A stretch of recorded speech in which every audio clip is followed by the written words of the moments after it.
ತಿಳಿಸಿ. ಬಂಡ ಕಾಂಗ್ರೆಸ್ ಸರ್ಕಾರಕ್ಕೆ, ಲಜ್ಜೆಗೆಟ್ಟ ಕಾಂಗ್ರೆಸ್ ಸರ್ಕಾರಕ್ಕೆ, ನೈತಿಕತೆ ಇಲ್ಲದ ಕಾಂಗ್ರೆಸ್ ಸರ್ಕಾರಕ್ಕೆ, ಭ್ರಷ್ಟ ಕಾಂಗ್ರೆಸ್ ಸರ್ಕಾರಕ್ಕೆ,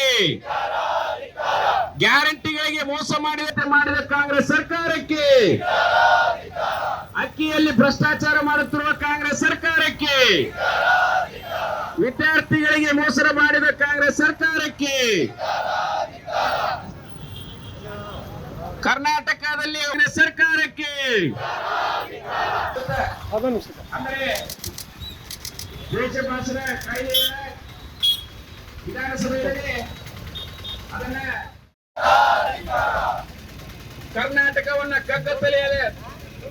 ಕಗ್ಗತ್ತಲೆಯಲ್ಲಿ ತೋಡುತ್ತಿರುವ ರಾಜ್ಯ ಸರ್ಕಾರಕ್ಕೆ,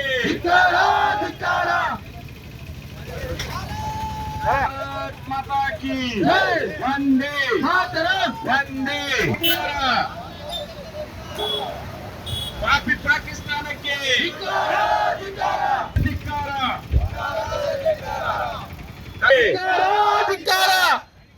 ಭಾರತ್ ಮಾತಾ ಕಿ ಕಾನೂನು ಮಾಡುತ್ತಿರುವ 5 ಕೋಟಿಗಿಂತ ಹೆಚ್ಚು ಪಿಸ್ತೂಲ್ ತೋರಿಸಿ, ಬಂದೂಕ್ ತೋರಿಸಿ ಬಂಗಾರದ ಅಂಗಡಿ ಲೂಟಿ ಮಾಡಿದ್ರು. ಹಗಲತ್ತ ಬ್ಯಾಂಕ್ ಲೂಟಿಗಳಾಗ್ತಾವ. ಇಲ್ಲೇನ ಇದ್ರ ಕಡೆ ಲಕ್ಷ್ಯ ಇಲ್ಲ ಈ ಸರ್ಕಾರದ್ದು. ಬರೀ ಅವರು ತಮ್ಮ ಕುರ್ಚಿ ಕಿತ್ತಾಟದೊಳಗೆ ಸಮಯಗಳಾಗತ್ತಾರ. ಕಾನೂನು ಸುವ್ಯವಸ್ಥೆ ಇಲ್ಲ, ಜನರಿಗೆ ಆಗುವಂತ ತೊಂದರೆಗಳ ಬಗ್ಗೆ ಅವರಿಗೆ ಕಾಳಜಿ ಇಲ್ಲ. ಅದೆಲ್ಲ ಬಿಟ್ಟು ದ್ವೇಷ ಭಾಷಣದ ಬಗ್ಗೆ ಕಾನೂನು ತರಕೊಂಟಾರೆ. ಇಂಥವೆಲ್ಲ ಹೇಳಿದಗಳಿಗೆ ನಾವು ದ್ವೇಷ ಭಾಷಣ ಅಂತ ಹೇಳುವುದು, ಕೇಸ್ ಹಾಕೋದು, ಅರೆಸ್ಟ್ ಮಾಡೋದು. ನಿನ್ನೆ ಆ ಕೇರಳದ ಮುಖ್ಯಮಂತ್ರಿ ಹೇಳಿದಂತ ಅನಧಿಕೃತ ಸರ್ಕಾರಿ ಸರ್ಕಾರದ ಜಾಗದೊಳಗ ಅನೇಕ ವರ್ಷಗಳಿಂದ ಗುಡಿಸಲ ಹಾಕೊಂಡವ್ರನ್ನ ತೆಗ್ಸ್ಯಾರ. ಒಂದು ಮುಸಲ್ಮಾನರನ್ನ ತೆಗ್ಸ್ಯಾರ. ಅಲ್ಲಿ ದಿನ ಬಾಂಗ್ಲಾದೇಶದೊಳಗೆ ಹಿಂದೂಗಳ ನರಹತ್ಯೆ ಆಗತ್ತೆ. ಆ ಬಾಂಗ್ಲಾದೇಶ ಸ್ವತಂತ್ರ ಮಾಡಿ ಕೊಟ್ಟವ್ರು ನಾವು. ಸುಮಾರು 4,000 ಸೈನಿಕರನ್ನು ಬಲಿ ಕೊಟ್ಟಿವಿ ನಾವು. ಅವಾಗ ನಮ್ಮ ದೇಶದ ಸೈನಿಕರನ್ನು ಬಲಿ ಕೊಟ್ಟು ಬಾಂಗ್ಲಾಗೆ ಸ್ವತಂತ್ರ ಕೊಡಿಸಿವಿ. ಆ ಸ್ವತಂತ್ರ ಕೊಡಿಸಿದ ಖಬರ ಇಲ್ಲ ಅವರಿಗೆ. ಬಾಂಗ್ಲಾದೇಶದವ್ರಿಗೆ ಹಿಂದೂಗಳ ಮೇಲೆ ದಿನ, ಹೆಣ್ಣು ಮಕ್ಕಳ ಮೇಲೆ, ಗಂಡು ಮಕ್ಕಳ ಮೇಲೆ, ಯುವಕರ ಮೇಲೆ ದಿನ ನರಹತ್ಯೆ ನಡೆದತ್ತೆ.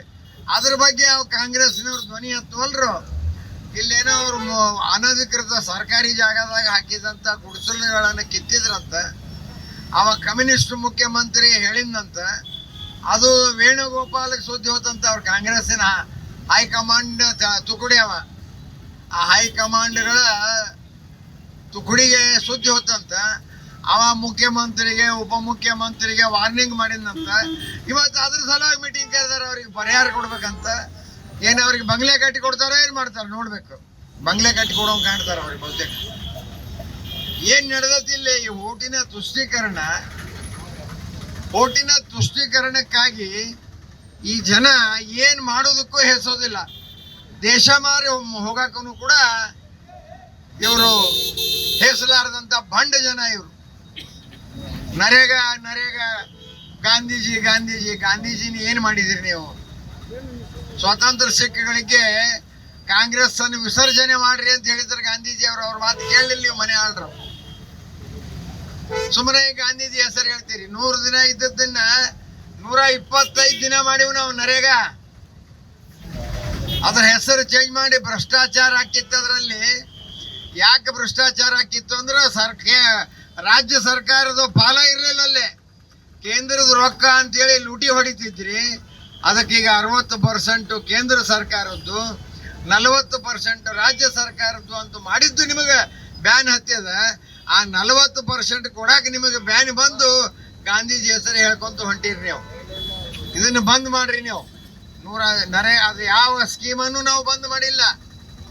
ಗಾಂಧೀಜಿಯ ಪರಮ ಗುರುವಾಗಿರುವಂತ ರಾಮ್ಜಿ ಹೆಸರಲ್ಲೇ ನಾವು ಸ್ಕೀಮನ್ನ 125 ದಿನಕ್ಕೆ ತಗೊಂಡು ಹೋಗಿ ಬಡವರಿಗೆ ಅನುಕೂಲ ಮಾಡಿಕೊಡ್ಬೇಕು.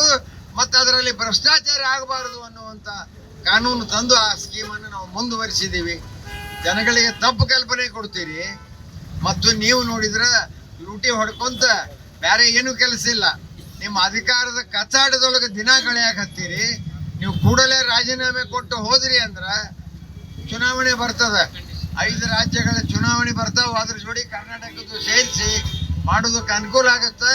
ತಕ್ಷಣ ನಿಮ್ಮ ಕುರ್ಚಿ ಕಿತ್ತಾಟ ಬಿಟ್ಟು ಈ ಕಾನೂನು ಸುವ್ಯವಸ್ಥೆ, ಈ ದ್ವೇಷ ಭಾಷಣ ಇವನ್ನೆಲ್ಲ ವಾಪಸ್ ತಗೊಂಡು ಕಾನೂನು ಸುವ್ಯವಸ್ಥೆ ಕಡೆ ಅಧಿಕಾರವನ್ನು ಚಲಾವಣೆ ಮಾಡ್ರಿ.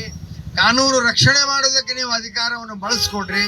ನಿಮ್ಮಿಂದ ಆಗದೇ ಇದ್ದರೆ ರಾಜೀನಾಮೆ ಕೊಟ್ಟು ಹೋಗಬೇಕು ಅಂತೇಳಿ ನಿಮಗೆ ಒತ್ತಾಯ ಮಾಡಿ ಈ ಕಾನೂನನ್ನು ವಿರೋಧಿಸಿ ನಾವು ಇವತ್ತು ಈ ಪ್ರತಿಭಟನೆಯನ್ನು ಮಾಡ್ತೇವೆ. ಇಷ್ಟು ಸಂಖ್ಯೆಯಲ್ಲಿ ಎಲ್ಲ ನಮ್ಮ ಹಿರಿಯರು, ನಮ್ಮ ನಗರ ಅಧ್ಯಕ್ಷರು, ನಮ್ಮ ಗ್ರಾಮೀಣ ಅಧ್ಯಕ್ಷರು, ಹಿರಿಯರಾದಂಥ ನಮ್ಮ ನೋ ಉತ್ಪ್ರೇಕ್ಷೆ, ನೋ ಊಹಾಪೋಹ. ತಾಜಾ ಸುದ್ದಿ ನಿಖರ ಮಾಹಿತಿಗೆ ಬ್ರೌಸ್ ಮಾಡಿ ವಿಜಯವಾಣಿ.net. QR ಕೋಡ್ ಸ್ಕ್ಯಾನ್ ಮಾಡಿ ಆಪ್ ಡೌನ್ಲೋಡ್ ಮಾಡಿಕೊಳ್ಳಿ.